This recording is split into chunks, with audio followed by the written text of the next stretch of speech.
and she said, "Keith, I see so many pictures here of you and important people. Where's your picture of you and your team?" As a leader of a team, how safe do you think your team feels with you? If you're not building psychological safety, then you're not a good leader.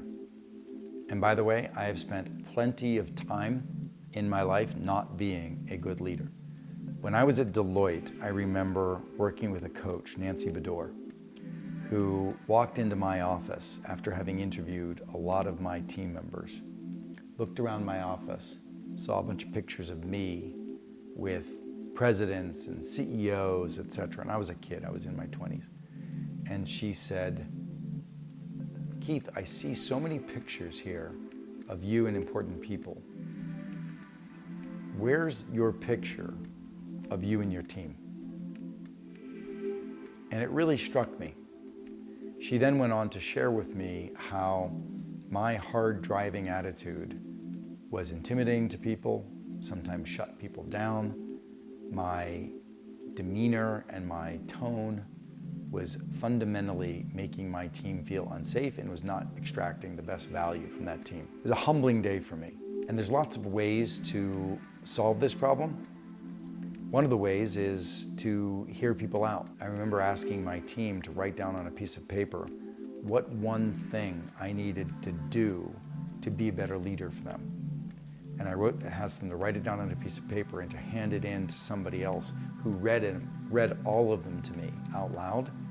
And it was very difficult to hear, but I thanked them and I picked a couple of things to start working on.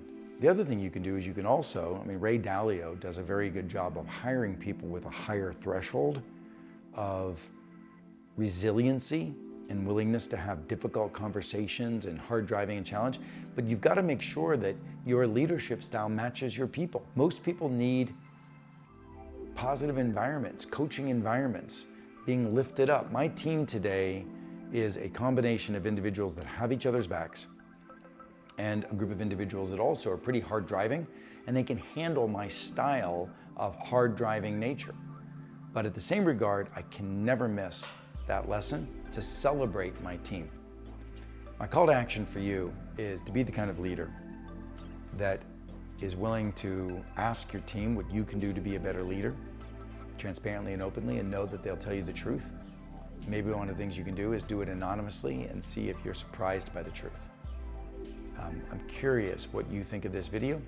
I'd like you to send this video to somebody else that you think could benefit from the lesson of building psychological safety and the courage of a leader to ask the question of their team, am I serving you well? And to comment here, tell me what your thoughts are about that kind of courage of leadership.